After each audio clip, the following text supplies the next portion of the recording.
मधुबन के बाबा,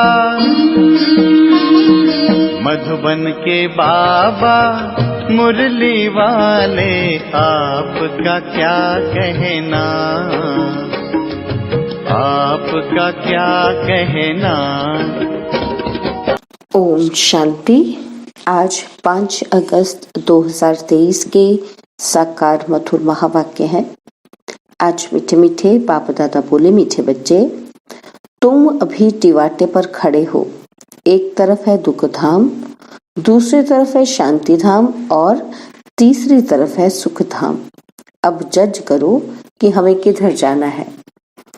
बाबा ने कहा, मीठे बच्चे, तुम अभी टिवाटे पर खड़े हो। एक तरफ है दुख धाम, दूसरी तरफ है शांति धाम और तीसरी तरफ है सुख धाम। अब जज करो कि हमें किधर जाना है। बाबा ने आज प्रश्न पूछा कि किस निश्चय के आधार पर तुम बच्चे सदा हर्षित रह सकते हो। और उत्तर में बाबा कहते कि सबसे पहला निश्चय चाहिए कि हम किसके बने हैं।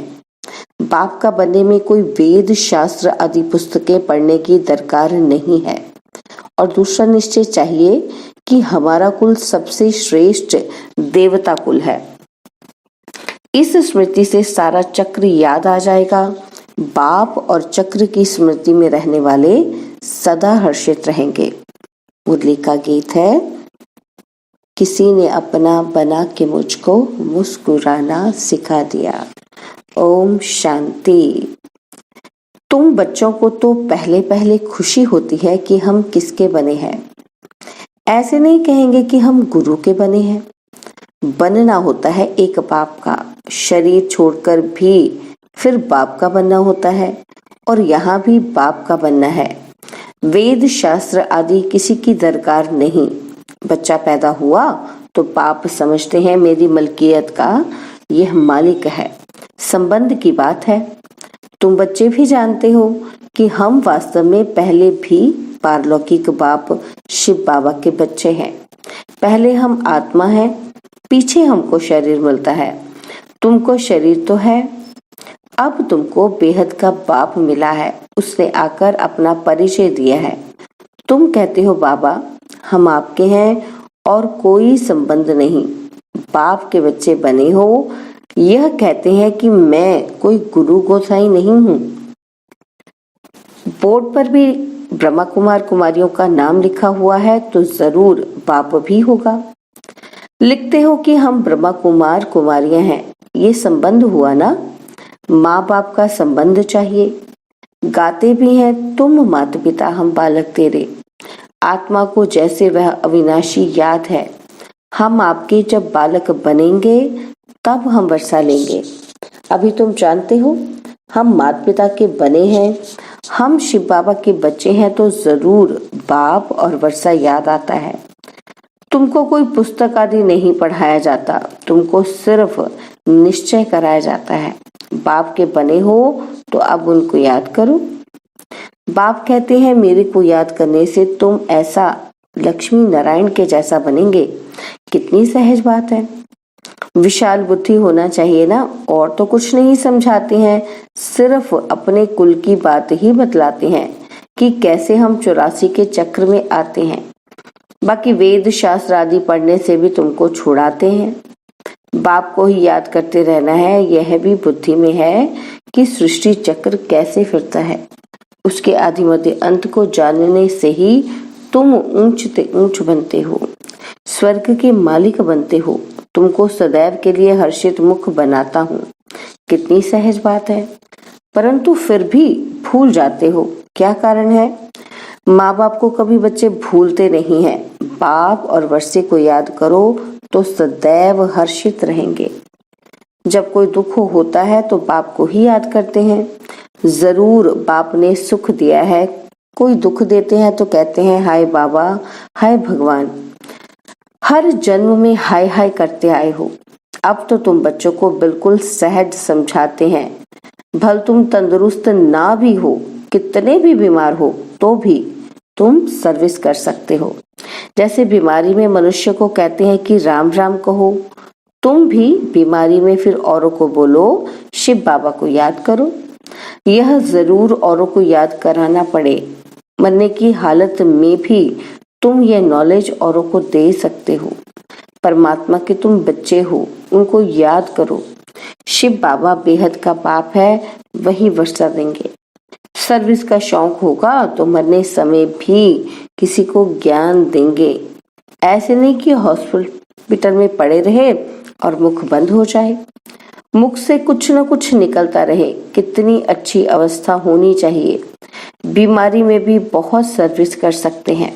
मित्र संबंधी आएंगे, उनको भी कहेंगे कि परमात्मा को याद करो, वही सबका रखवाला है, इसलिए शिव बाबा को याद करो। वह एक है। वर्षा भी सबको एक से मिलता है। लौकिक संबंध में वर्षा मेल को मिलता है। कन्या है ही 100 ब्राह्मणों से उत्तम। पवित्र को दान दिया जाता है। तुम कन्याएं सबसे पवित्र हो, इसलिए कहते हैं कि हम कन्या को दान देते हैं। वह बड़ा दान समझते हैं, वास्तव में वह कोई दान होता नहीं। दान तो अभी तुम करते हो। कहते हो हम अपनी कन्या शिव को देते हैं स्वर्ग की महारानी बनने के लिए, परंतु कन्या भी ऐसी अच्छी पढ़ी लिखी हो, अपने दैवी कुल की हो, जो समझाने से झट समझ जाए। सर्विसेबल चाहिए। छोटे बच्चों को तो नहीं संभालना है, कोई को भी समझाना बड़ा सहज है कि शिव बाबा तुम्हारा बेहद का पाप है। चित्र सामने है, देखो ये ऐसा सतयुग का वर्षा पा रहे हैं। इन लक्ष्मी नारायण को वर्षा कहाँ से मिला? कितनी सहज बात है। इसलिए बाबा बड़े चित्र भी बनवा रहे हैं। अब ये नाटक पूरा होता है। हमने 84 जन्मों का पाठ बजाया, अब वापिस बाबा के पास जाते हैं, फिर नई दुनिया में आएंगे। हमारा बाबा नई दुनिया का रचयिता है, उसका हमको मालिक बनाते हैं। आपको भी तरीका बतलाते हैं कि बेहद बाप से सदा सुख का वर्षा तुमको कैसे मिलेगा। एक तो समझाओ कि मैं आत्मा हूँ, मैं आत्मा खाती हूँ, मैं आत्मा चलती हूँ। यह बड़ी अच्छी प्रैक्टिस चाहिए। देह अभिमान टूट जाए। देह अभिमानी को लौकिक संबंध याद आएंगे और देही अभिमानी को पारलौकिक बाप ही याद पड़ेगा। उठते बैठते चलते ये बुद्धि में रखना है कि मैं आत्मा हूँ। बाप की मत पर चलना है। शिव बाबा मत दे रहे हैं कि अपने को आत्मा समझो। मेहनत करनी है। स्वर्ग के भांति तो बनेंगे, परंतु थोड़े में खुश नहीं हो जाओ। भल स्वर्ग में तो जाएंगे, परंतु पक्के मातेले बनो। मातेला उनको कहा जाता है जो बाप दादा को ही याद करते। दूसरा कोई याद पड़ता है तो वह सौतेले हो जाते हैं। बहुत हैं जिनको दोनों याद पड़ते रहते हैं। यह बाप है अविनाशी, स्वर्ग का वर्षा देने वाला। यह भी कुल है और वह भी कुल है। उनसे तो दुख ही मिलता है, बाकी अल्पकाल क्षण भंगुर सुख का वर्षा मिलता है। अब बुद्धि से जज करना है कि हम किस तरफ जा रहे हैं और किस तरफ जाएं, लौकिक तरफ कि पारलौकिक तरफ। बुद्धि कहती है कि पारलौकिक बाप के बनकर हम क्यों नहीं स्वर्ग की तरफ जाएं। लौकिक संबंध से जीते जी मरना है। पारलौकिक बाप का बनने से स्वर्ग का मालिक बनेंगे और यहाँ तो नरक के मालिक बनते हैं। अब आत्मा कहती है बुद्धि को कहाँ छोड़े, अपने शांति धाम सुख धाम में जाएं या यहाँ जाएं। वास्तव में यहाँ जाएं, ये उठना ही नहीं चाहिए। यहाँ तो जन्म जन्मांतर रहे हैं। अब तो हम पारलौकिक बाप को कभी छोड़ेंगे नहीं। यहाँ तुम बच्चे सम्मुख बैठे हो, तुम्हारा लौकिक संबंध कोई है नहीं। बुद्धि कहती है कि हम तो बाबा के साथ मुक्ति धाम शांति धाम में जाएं। सवेरे उठ ऐसे ऐसे विचार सागर मंथन करना चाहिए। बैठने से बड़ा मजा आएगा। अब किस तरफ जाना चाहिए, नरक तरफ क्यों जाएं? ये माया बड़ा धोखा देती है। अभी तो तुम्हारे पास एम ऑब्जेक्ट है, अभी तुम किनारे पर हो। जानते हो इस तरफ तो दुख ही दुख है और उस तरफ 21 जन्मों का सुख है। बाप कहते हैं मेरे को याद करो क्योंकि मेरे पास आना है। माया कहती है दुनिया तरफ जाओ। कहाँ जाएं? रास्ता तो मिला है ना। एक तरफ है स्वर्ग में जाने का रास्ता और दूसरी तरफ है नरक में जाने का रास्ता। टिवाटा होता है ना, 3 गली के बीच में टिवाटा होता है। अब हम किस तरफ जाएं? एक गली है मुक्ति की, एक गली है जीवन मुक्ति की और एक है नरक की। जैसे 3 नदियों का संगम है, 3 वाटिकाएं हैं, एक वाटिका में हम हैं। टिवाटिका मिसाल अच्छा है। अब कहाँ जाएं? नरक का तो विनाश होना है, यहाँ दुख बहुत है। अभी हम टिवाटे पर खड़े हैं, पीछे तो नहीं हटेंगे। दुख की गली से निकाल, बाबा ने टिवाटे पर खड़ा किया है। दुख धाम की गली से तो तुम जन्म जन्मांतर पास कर आए हो। अब बुद्धि कहती है मुक्ति जीवन मुक्ति तरफ जाएं। मुक्ति धाम में तो सदैव के लिए बैठना नहीं है। ऐसे नहीं कि हम पाठ से छूट जाएं, आए ही नहीं। पाठ से छूटना नहीं हो सकता, ड्रामा अनुसार आएंगे जरूर, तो फिर मच्छरों सदृश मरेंगे। इतना दुख देखा है तो फिर इतना सुख भी देखना चाहिए। ड्रामा में बाबा ने वजन ठीक रखा है। जिनका पाठ ही थोड़ा है, आए 1-2 जन्म लिए, यह गए। अभी तुम टिवाटे पर खड़े हो, वह शांति धाम, वह सुख धाम। अगर शांति धाम जाना चाहते हो तो शांति धाम को याद करते रहो। मुक्ति को तो याद करना पड़े ना। पिछाड़ी वालों को मुक्ति धाम में जास्ती रहने के कारण मुक्ति धाम ही जास्ती याद पड़ेगा।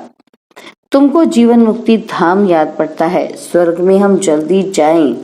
वह चाहते हैं कि हम मुक्ति में रहें। अच्छा, बाप को याद करते रहो, इसमें भी कल्याण है। निर्वाण धाम में रहना चाहते हैं, सुख धाम नहीं आना चाहते, तो इससे समझ जाएंगे कि इनका पाठ नहीं दिखता है। तुम तो सुखधाम जाने वाले हो, टिवाटे पर खड़े हो, पुरुषार्थ करते हो। मनुष्य को तुम्हारा सच्चा योग पसंद आएगा। अच्छा, बाप को याद करते रहो।